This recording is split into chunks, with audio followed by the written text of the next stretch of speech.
thank you for joining me again. Jeff here, up in my studio, which following putting everything away from Bring Out Your Lead last weekend was nice and tidy and has now exploded to become full again. Doesn't take very long, but I've got some things to show you and some things to talk about. If you've been following my Instagram or my blog, or in fact these videos in the recent past, you'll know that I have just finished my Night Goblin army that's behind me on the wall there. So that's been the work of the last year, and so of course I've got nothing left to do now, and I'm bored and I can't think of what the next project is. No, don't be silly, don't be stupid. There's always something else to do, always more projects on the table. Lots of projects on this table at the moment, because with the aim with my Night Goblins was to have all of my Warhammer armies painted and finished, as you will know from the previous video that I did.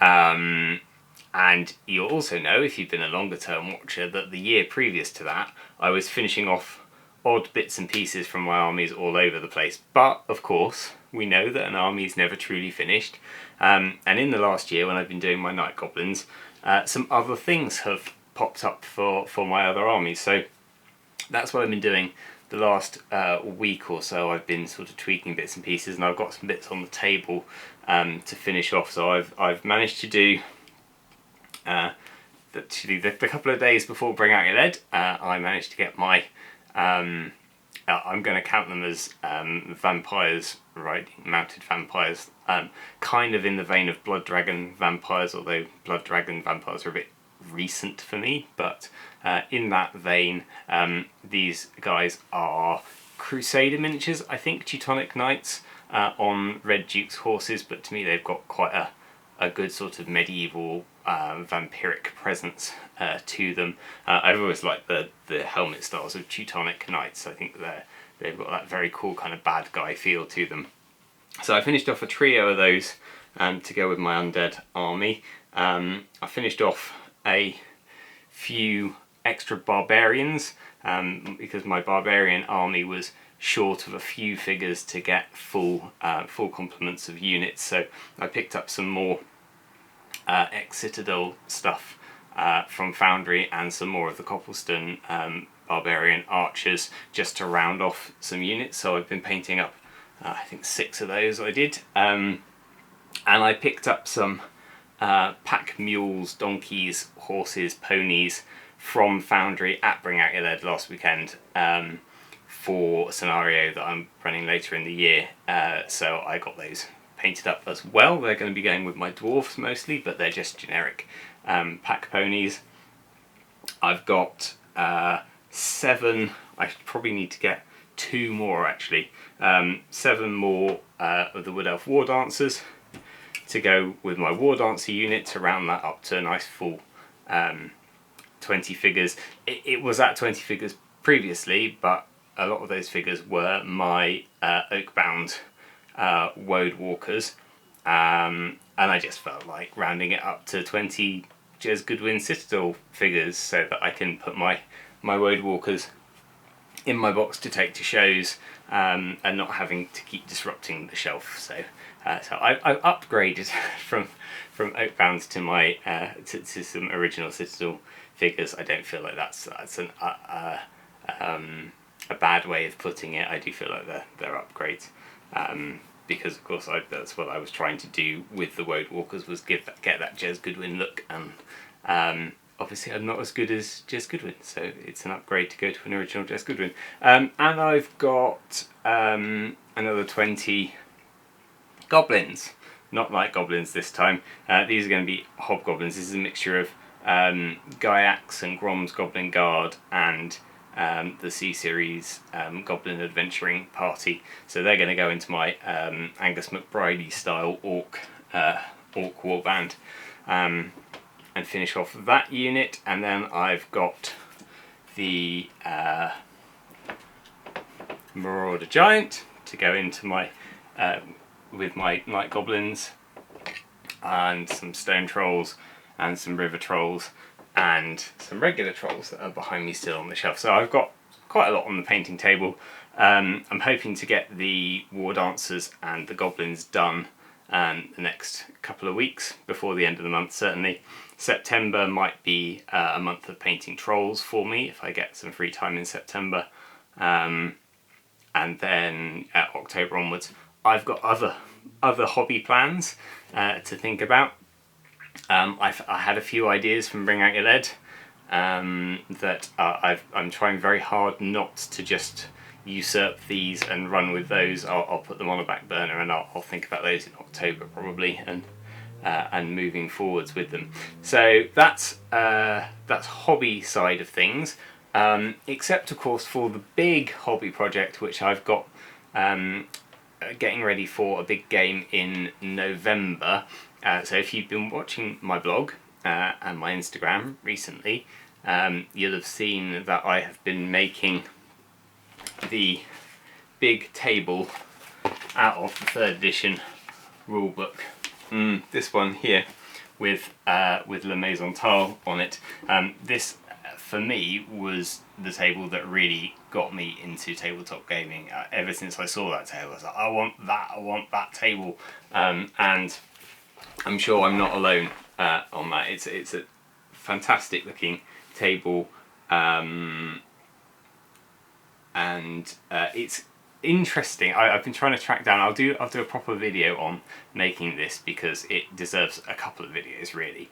And one thing that I do want to do is clear some space on my table so that I can lay that out and have a look at it and paint it all in one go, because I think painting it as individual modules is not gonna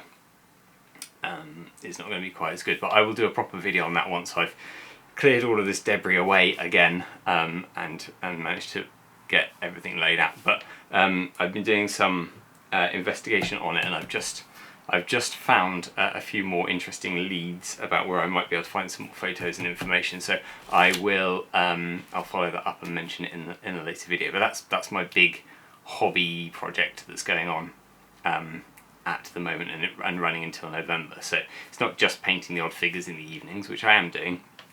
This is my sort of bigger weekend and bulk time hobby project. I have also got some sculpting to do for Oakbound. I've got, if you are on my Patreon, you will have seen a video went up last week with the dolly sculpts for the Knights of the Blazing Crown. So I've got those out of the moulds now. I've taken silicone moulds and resin masters of these dollies, so I need to finish sculpting the ones up for the Patreon. And it's not too late to join the Patreon if you want. You can find Oakbound Studio quite easily on Patreon. We're just getting to the end of the sculpting phase. I've got another couple of bits, as I just mentioned, to do on the sculpting. I've got the big angel figure to sculpt, and hopefully we'll be able to get those into moulds in September, start casting those from October onwards, and get stuff shipped out towards the end of November. But I do need to get cracking on with that sculpting, so I think that's going to be next weekend's, this weekend's project, to get that sculpting done. So once I've done all of this painting and done all of that sculpting and I've cleared the table, I'll then be able to lay out the Maison-Tal table and get painting that. Well, I won't. I won't, because I've got something else to do first. You might have seen throughout this year that I've been teasing some photos of some goblins and some gnomes on Facebook and on Instagram and various other places, as well as some pictures of some dungeon floor plans, and this box down here arrived this week, which contains the first Oakbound Advent Calendar. Haha! So I have to pack these. They've come as open pieces. I'm making inserts, tray inserts for them, and then they're going to be packed with dice and with, I'm not going to show you too much because spoiler alert, but yeah, bases and dice and figures are all going to sit in these boxes, and then these calendars will be available to purchase from September. I'm going to pack up a load to take to colours, which I'm also casting for at the moment. So that's a big thing today and the rest of this week, packing stuff. Colours is at Newbury Racecourse, and it sort of sits at the 6 month, it's slightly over 6 months, but it's sort of half-year interval after Salute, so it works quite well for me to restock. I do like a big 6-week restock before Salute. Then after that, the stock levels kind of run down, and with a little bit of top up, they manage to last me until about this time in the year, when I'll do another sort of 3 to 4 week cast and pack for colours. And then hopefully that stock will last me through until maybe February next year, and then I'll start the big run up to Salute again. So that works quite well, but that's what I need to do. But I also need to be casting the figures for these calendars. So I can talk about these a little bit later on, and you'll see some stuff on social media, but essentially these will be available from the middle of September.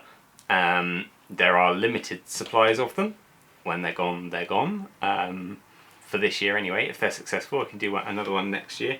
But the idea is that this is a Woods Light dungeon crawly game. So you have got dungeon tiles on the back, and every day you'll open the window, and inside the window will be a feature to add to your dungeon, and then within there will be a figure, or there will be some dice, or there will be some stands for the doors and things within, and there will be a QR code within the packaging, along with a web link if you don't have a means of accessing a QR code, and you scan that, and that will take you to a web page, and on the web page it will have some rules for the day, and a bit of background story and some artwork. And so as the first week goes on, every day you'll be learning a bit more about the rules, and then come the weekend there'll be a Saturday adventure and a Sunday adventure, and then there'll be some advanced rules the following week, and then another adventure, and there'll be some extra baddies and things the third week, some extra adventures, and then the last week will be some more sort of specific adventures. So you get seven adventures in total, and they will work solo play. So there'll be a we'll call it AI because that's the way people talk about it. It's not really AI, it's like a flow chart of options, but there will be a system for running the enemies against you. You can of course play it 2-player, multiplayer if you want to, but if you are by yourself, you can play it solo, and it will take you through a storyline over the course of Advent running up to Christmas. And it's a Woods Light game is how I'm describing it. So there is some dice rolling, there is some element of chance, which if you've been playing the Woods, you'll know that there's no dice rolling. It's a diceless system that's based on your choices and your opponent's choices and the way that they stack against each other. In this case, it's not so much that. The idea is that this is quite a light play. It'll take you, I don't know, 20 minutes, half an hour to play through an adventure once you're familiar with how it works, and it should be suitable for younger people as well. So it's very much in the vein of kind of hero questy things, which is what got me into gaming. I said this table got me into tabletop gaming. Hero Quest got me into just general gaming and fantasy miniatures to start off with. So the idea is that this is very, very suitable if you've got perhaps younger kids, or you just want to play for yourself. That should be possible. There will be metal miniatures in here. They are lead miniatures, so watch out. And the goblins especially have quite pointy spears. So I will point out there are sharp edges and there is lead. So advised care. But the game system itself should be totally suitable for children of most ages, I'd say, if you can explain a very basic rule system to them. So maybe 10 possibly, then this will be okay for them. And so this is called Mount Silence at Night. It's a play on Silent Night, of course. And as I say, I will have these at Colours, and then after Colours they will go onto the website as fast as I can pack them, and I can ship them out to you in time for Christmas, so hopefully that's of interest. But that's the next thing that I've got to do, because of course 24 windows, there's quite a lot of packing, and they're quite big things, so I need to be able to clear some space around me here to pack those things in. I have also got some more releases lined up for next year. So I've got a box of figures that Martin Long has sent me, which need, they're in Bees Putty at the moment, so they need mastering in resin from silicone moulds, and then they can go off to the casting. And they are some more goblins and some Stalu, so that's going to be happening next year. I think that's about where we are. I think that's about it for the rest of the year, which is quite enough. So yeah, plenty of stuff going on. Watch out for those things if there's anything that is going to interest you. From the hobby side of things, they'll be popping up on Instagram, they'll be popping up on my blog, so check out Fim McCools, that's Fimm McCool, Cools. That's where all my sort of hobby stuff goes, as like a hobby diary, largely for myself, but if you want to check it out as well, that's great. And on Instagram that will go up, and then for the calendars and the new releases and all the rest of that, because we've still got releases to go for the rest of this year, right? We've got the Haldra to bring out, we've got the Brian Froud style Giant to bring out.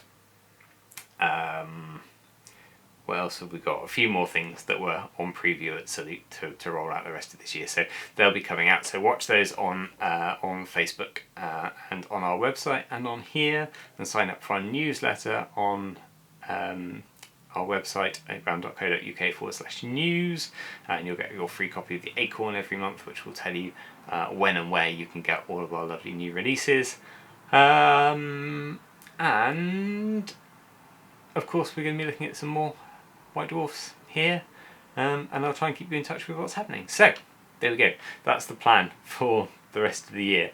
Hope you're enjoying your summer, I hope you're having a nice break, I hope you're getting some hobby time in. As always, let me know what you want to see on this channel. If there's anything that I've mentioned that you want me to particularly look at, I can do a video on that. In the meantime, I'm going to go and check if my melting pot's up to temperature. Take care, and I'll see you again.